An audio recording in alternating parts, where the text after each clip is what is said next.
जो हो वही तुम्हें होना है, और जो कुछ भी होगे रहोगे नहीं। कुछ भी हो जाओ नहीं रह पाओगे, और जो हो उसे होना कैसे? जो हो उसे होने की कोशिश नहीं, सब कोशिशों से रहित हो जाओ तो जो हो सो हो। हम एक मिनट भी बिना प्रयत्न के नहीं रहते, कुछ न कुछ सोचते और करते रहते। इसलिए सूत्र भी मिला आपको, चाह व्यर्थ है। वैसे एक कहावत है, पर आज वो उल्टी है। क्या कहते? जहां चाह होती है तहां राह होती है। पर आज ये कहेंगे जहां चाह नहीं होती वहां राह नहीं, पहुंचे ही जाते हो। चाह रहित तो होते ही, क्योंकि चाह आपको या तो भूत में ले जाती है, या भविष्य में ले जाती है, या वर्तमान में भी किसी होने के चक्कर में फंसाए रहती है चाह। इसलिए चाह राह नहीं देती, चाह रोड़ा है पहुंचने में। इसलिए चाह रहित तो हो जाओ। अभी सुना था ना, चाह व्यर्थ है। चाह छोड़ो नहीं, चाह व्यर्थ है यदि समझोगे तो छूट जाएगी। चाह तुम्हें कहीं पहुंचाएगी नहीं, आप ही छोड़ दोगे। तो कुछ देर चाह रहित होने का आनंद को भी आप चाहते हैं। पहले किसी प्रवचन में हमने कहा है कि कोई कहते थे कि हम बहुत चाहते हैं, शांति नहीं मिलती। तो किसी ने कहा चाह छोड़ दो, शांति पानी नहीं पड़ेगी, मिल जाएगी। संत विनोबा ने किसी समय कहा, किसी ने कहा होगा कि हम बहुत कोशिश करते हैं, नींद नहीं आती। तो उन्होंने कहा कोशिश नींद के विरुद्ध है। कोशिश न करो, नींद आ जाएगी। तो प्रयास से नींद नहीं आती, प्रयास रहित तो होते ही नींद है। इसी तरह समाधि भी कुछ न चाहो हो गई। एक मिनट चाह रहित होने का एक्सपीरियंस करो, अनुभव करो कि आप चाह रहित हो। चाह रहित होने का क्षण अनुभव करो, और यदि आती हो तो चाह सार्थक है या निरर्थक है ये सोच लो, तो चाह खत्म हो जाएगी। कल गीता का सूत्र सुनाया था, प्रजाहाति यदा कामान सर्वान पार्थ मनोगतान। जोर हमारा मनोगत का है। ये मन में जो कामना है यही तो बैठने नहीं देती। शरीर की तो अभी पूरी करोगे, कुछ मिनट को छुट्टी, खा लोगे, लगातार तो खाओगे नहीं, खा के फुर्सत। माने आवश्यकता की पूर्ति होने पर इच्छा की निवृत्ति अपने आप हो जाती है। इसलिए आवश्यकता की पूर्ति करके उससे मुक्त हो जाओ, और व्यर्थ की कामना पागल करते हैं, उसे छोड़ दो, व्यर्थ समझो। और व्यर्थ समझोगे तो छूट जाएगी। असल में कामना को तुम व्यर्थ समझते ही नहीं हो, इसलिए कामना की पूर्ति करते हो। जिस दिन तुम समझ जाओगे कि कामना व्यर्थ है, ये बता रहे थे ना कैलाश जी, कामना व्यर्थ है। इसलिए भगवान ने यही कह दिया कि जब तुम मन की सभी कामनाओं से मुक्त हो जाओगे तो तुम स्थित प्रज्ञ होगे, आत्मस्थ होगे। क्योंकि आत्मा में स्थित होने कहीं नहीं जाना, और किसी में स्थित होने में जाना है आत्मा में स्थित होने के लिए कहाँ जाना है? कोई आत्मा भूतकाल में थी, इस समय खत्म हो गई है, इस समय है, आगे आत्मा खत्म हो जानी है। इसलिए आत्मस्थ होने के लिए कहीं नहीं जाना। जैसे किसी जगह में जाना हो तो जाना पड़ेगा, आकाश में जाने के लिए कहीं नहीं जाना, क्योंकि जहां तुम हो आकाश में हो। जगह केवल आकाश ही देता है। तुम कितने अच्छे व्यक्ति हो, तुम जगह नहीं दे सकते।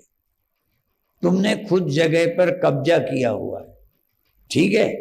इस हाल में सबने एक जगह पे कब्जा किया हुआ है, और यदि तुम छोड़ोगे भी, बड़े त्यागी हो, यदि ये जगह छोड़ोगे भी तो तुम दूसरी जगह कब्जा कर लोगे। चाहे छोड़ के देख लो, ठीक है। एक जगह तुमने कब्जा की हुई है, यदि छोड़ोगे भी तो दूसरी जगह कब्जा करोगे। तुम जहां हो जगह घेरे हुए हो। ऐसा व्यक्ति बताओ जो जगह नहीं घेरे। तो जगह कौन नहीं घेरता? जो जगह देता है, घेरता नहीं, वो है आकाश। आकाश जगह देता है, जगह लेता नहीं है। हम सबको जगह आकाश ने दी है। इसलिए जहां हमें जाना है ना, उसका नाम बताएं, उसका नाम परम धाम है। धाम भी नहीं, परम धाम है। उसे धाम क्यों कहते हैं? वो जगह देता है, जगह घेरता नहीं। धाम उसी को कहते हैं। फिलहाल आकाश समझ लो, आकाश जगह नहीं घेरता।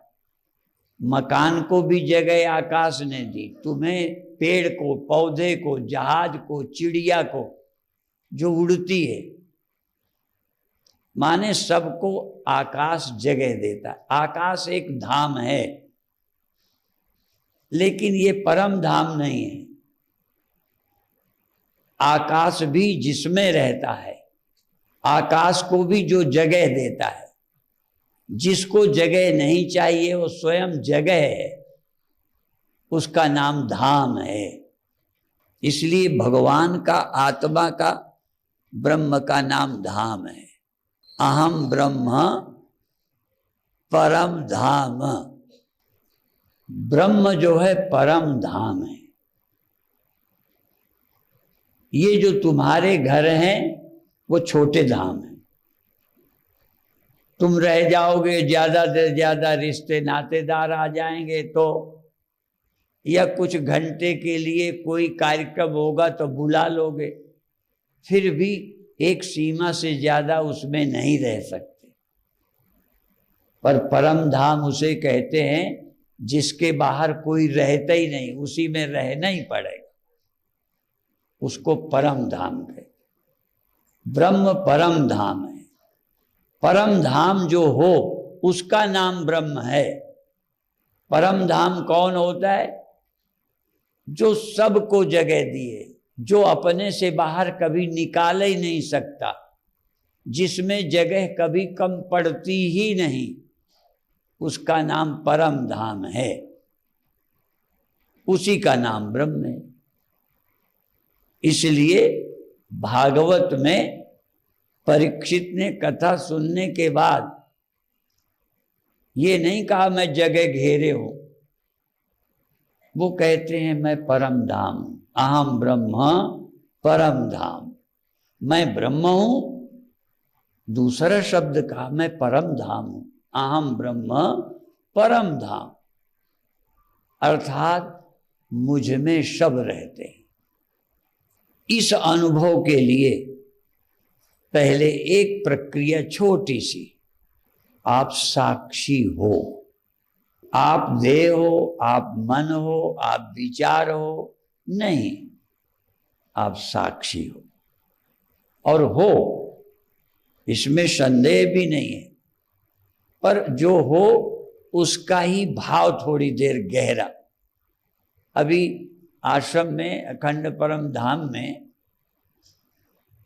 एक बच्ची है या बच्चा, मैंने पूछा तेरा क्या नाम है, तो उसका नाम है तल्लीन।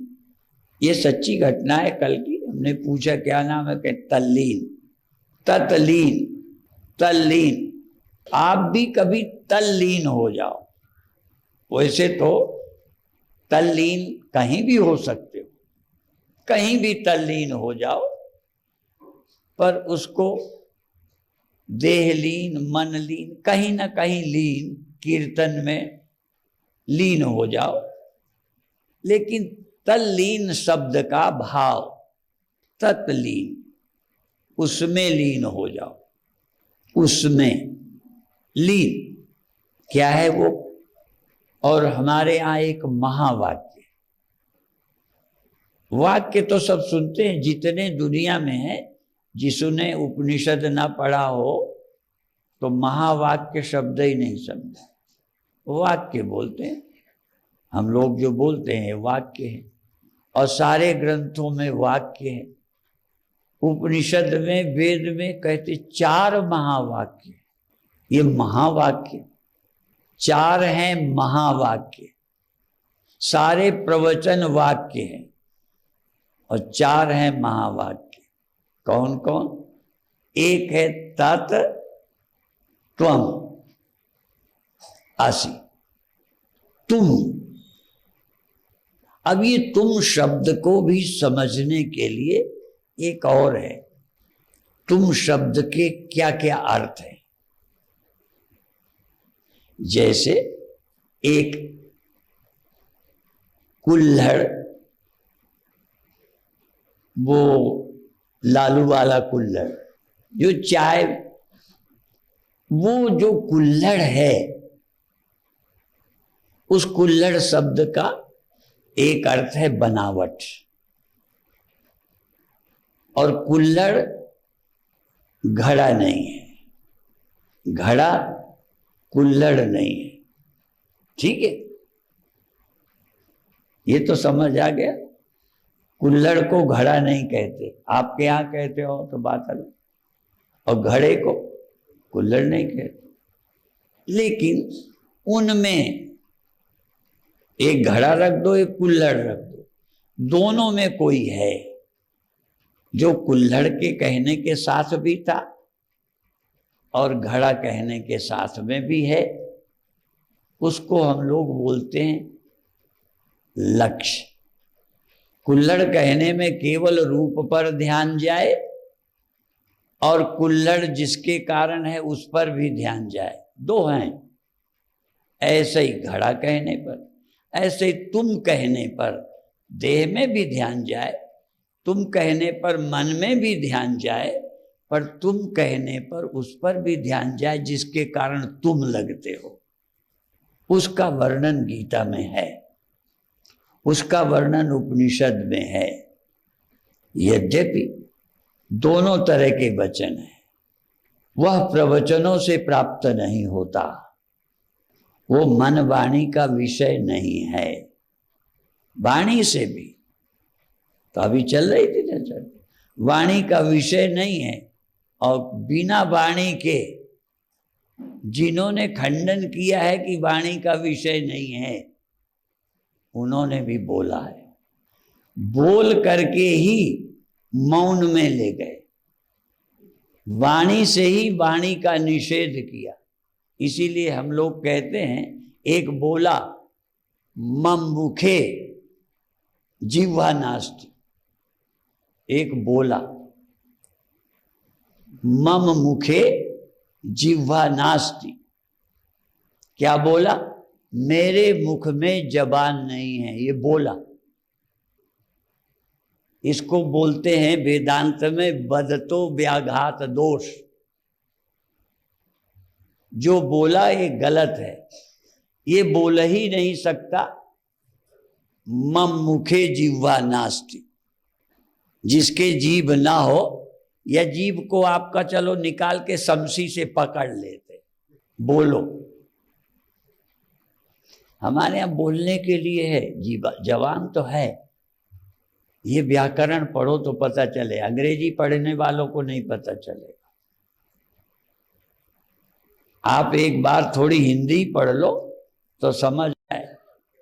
जैसे मैं कहता हूं का खा गा गा गा, का खा गा गा, इतने अक्षर बोले, काहे से बोले?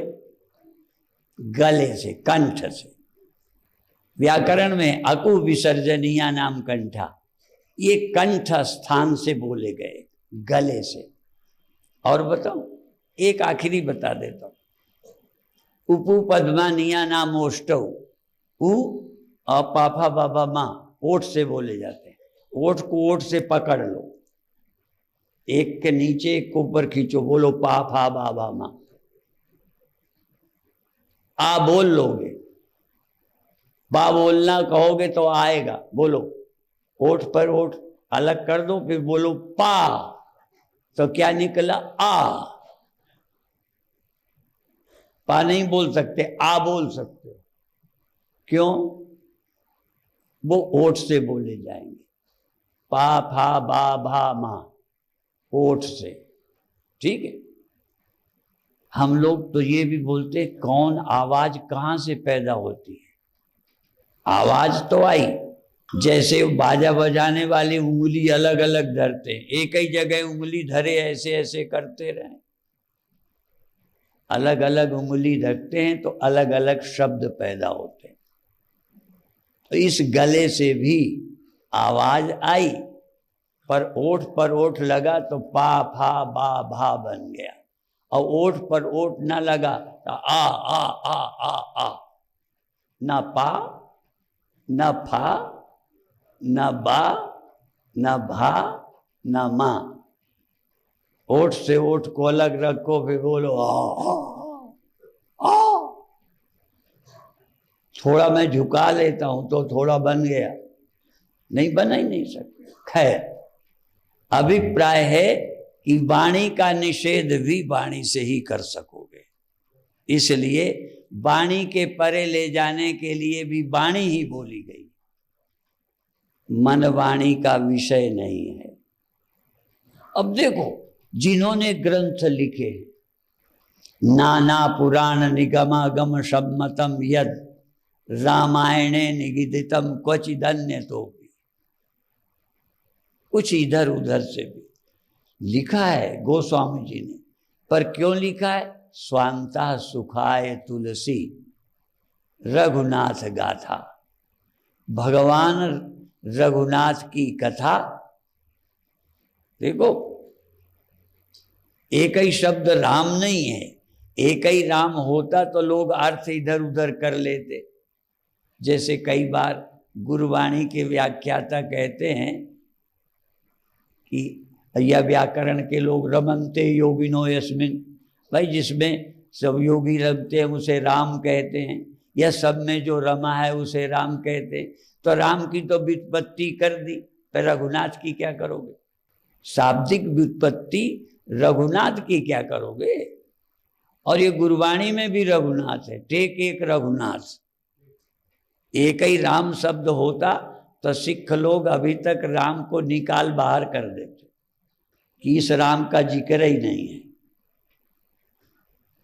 हर ग्रंथ में दो राम का जिक्र है। कबीर साहब ज्यादा ईमानदार है, एक राम दशरथ का बेटा, खंडन नहीं किया, एक राम दशरथ का बेटा, एक राम घट घट में लेटा, एक राम का सकल पसारा, एक राम सब जग से न्यारा। तो तुम भी कोई एक ही हो क्या? एक तुम हो किसी के लड़के, एक तुम भी राम ही नहीं, एक दशरथ का बेटा, तुम भी किसी एक के बेटे हो। ये मिट्टी का लोंदा, हमारे गुरुदेव कहते थे मिट्टी का पोंगड़ा, अब वो तो और कहते थे, और ये तो सब भी कहते हैं, मैं भी दोहरा देता हूं। गुरुदेव बूढ़े थे, सब कह लेते थे, अब हम भी सब कुछ कहने लायक हो गए।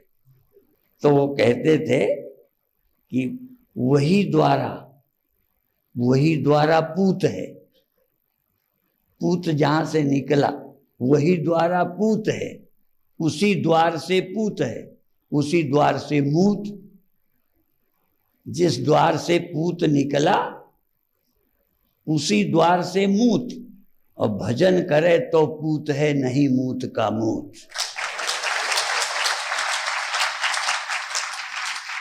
यदि भजन नहीं किया, परमात्मा की खोज नहीं की, तो मूत में और आदमी में क्या फर्क। कबीर साहब ने भी बहुत ऐसा लिखा है। उनके गुरुजी बड़े कर्मकांडी थे, छुआछूत मानते थे, तो वो कहते थे मूत के हम भी, मूत के तुम भी, मूत का सकल पसारा। कहा कबीर सुनो भाई साधो, कौन मूत से न्यारा। हाड़ के तुम भी, हाड़ के हम। वो रसोई में लाके कबीर हड्डियां धर दी। लकड़ी लाने की जगह लकड़ी भी लाए, हड्डी भी ले आए। अब वो हड्डी ले आए, भोजन छूत हो गया, यहाँ नहीं बनाया जा सकता, तो क्या सुनाते हैं। शरारत भी करते थे, गुरुजी को समझा भी देते थे। ऐसे दुनिया में चेले बहुत कम हुए जो गुरु को ही अकल ठिकाने करते। कहते हाड़ के हम भी, हाड़ के तुम भी, गुरुजी काहे के हो, और ये हड्डियों से परहेज कर रहे हो। ये छुआछूत का, इसका ये क्या नेता वेता करेंगे, तो राजनीति करते हैं। यदि इन सब बातों का विरोध किया है अच्छी तरह से, तो कबीर साहब ने किया। ऐसे क्रांतिकारी लोग, कबीर साहब जैसे लोग, इन लोगों ने तो बहुत छुआछूत का विरोध किया है, गुरुडम का विरोध किया है। और ये छोटी मोटी बातें सीख के लोग बोलने लगते हैं। कबीर साहब का जीवन, महर्षि दयानंद, यद्यपि वो त्रैतवादी थे, मुझे कभी कभी लगता है यदि महर्षि दयानंद होते तो मैं उनसे भी थोड़ी बात करता। और मेरा आर्य समाज के लोगों से बड़ा मिलना हुआ। वो जब ये कहते हैं ना बोध दिवस, बोध दिवस मानते हैं ना शिवरात्रि को, शिव जी का पूजन करने गए थे तो शिव जी में चूहा चढ़ गया था। एक गर्व के साथ उसे बोध दिवस कहते हैं। मैं उसे नहीं कहना चाहता, मैं तो उनसे भी बात करूंगा आर्य समाज से कि वो बोध दिवस नहीं है।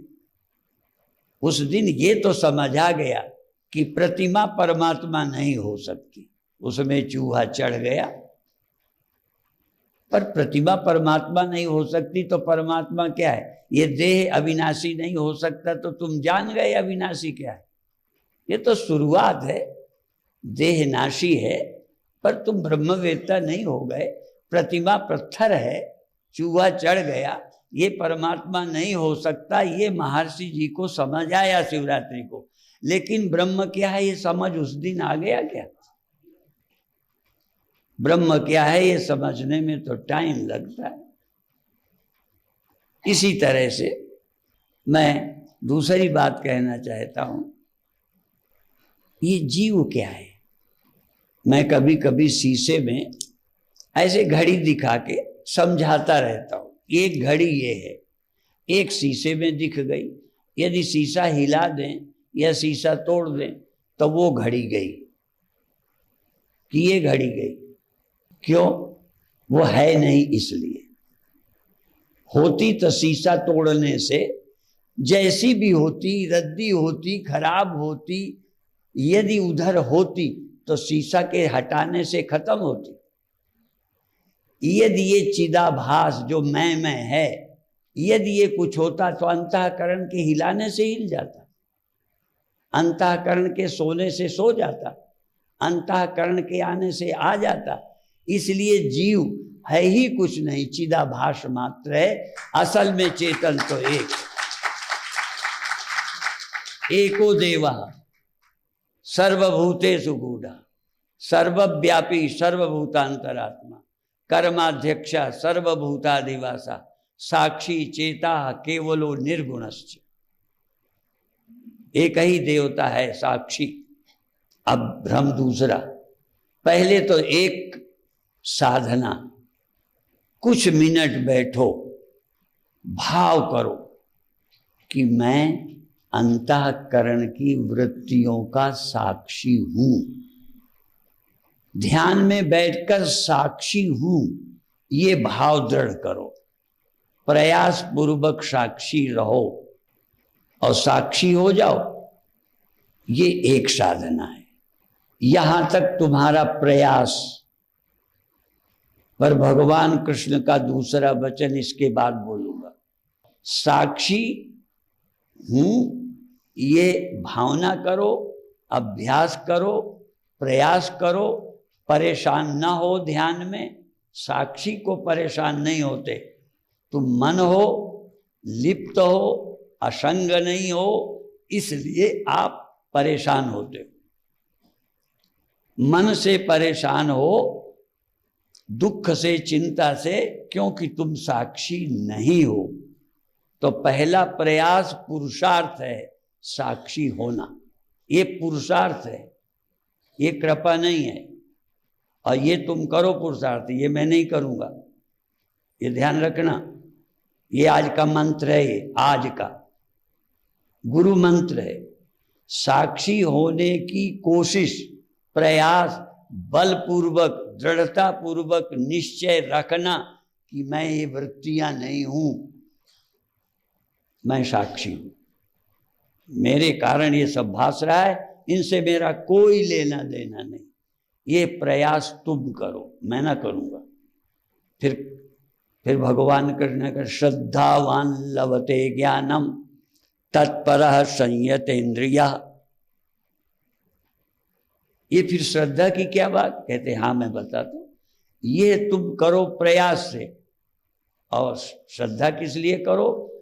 तुम केवल अंतःकरण में नहीं हो, तुम सब अंतःकरणों में हो, सर्वत्र तुम हो, सदा तुम हो, सब तुम हो। इसके लिए श्रद्धा करो। ये तर्क से, अकल से, प्रयास से सर्वत्र हो। कोई योगी अपने को साधना के बल से सब जगह नहीं सिद्ध कर सकता। जो साधना से नहीं होता उसके लिए कृपा। साधना से साक्षी, प्रयास से साक्षी हो, पर इसको प्रयास पूर्वक प्राप्त करो। ये प्रतिदिन करो, लगातार करो। इसलिए निरंतर सत्कारात् सेवितो दृढ़ भूमि, निरंतर श्रद्धा पूर्वक, प्रेम पूर्वक करोगे तो ये आपका साक्षी भाव दृढ़ होगा। और जब ये दृढ़ हो जाए तब कहोगे हम ब्रह्म तो हैं नहीं, सब जगह तो हम नहीं, इस अंतःकरण में हैं, उस अंतःकरण में नहीं। ये संदेह तब होगा। साक्षी तो हमें। एक साधिका आज ही में साधक कहने लगा, जब से आपसे मंत्र लिया था हमने, बहुत आनंद रहता है, पर अभी ब्रह्म का अपरोक्ष नहीं है। हम ब्रह्म हैं, ये क्लियर नहीं। तो साधना से इतना ही होगा। साक्षी हो गए, आनंद, ये इतना ही होगा। तुम ब्रह्म हो, व्यापक हो, तुम में सारा संसार है, ये कभी साधना से नहीं होगा। यह गुण साधन ते नहीं होई, तुम्हारी कृपा पाओ कोई कोई। इसके लिए कृपा चाहिए। और कृपा है वो जब कहें तो सत्य वेद गुरु वाक्य हैं, श्रद्धा से विश्वास। ये विश्वास करना होगा। ये साक्षी हजारों नहीं है, पर तुम्हारे तर्क उठेगा कि हजारों नहीं है, एक ही साक्षी है, तो उसके अंतःकरण का मुझे पता क्यों नहीं है? मैं सबसे पूछ रहा हूं, यदि एक ही साक्षी है, एको देवा सर्वभूतेषु गूढ़ा साक्षी चेता केवल एक ही है, तो उसके अंतःकरण का पता तुम्हें क्यों नहीं है? इस भ्रम के तोड़ने के लिए शाम की सभा में फिर चर्चा करेंगे।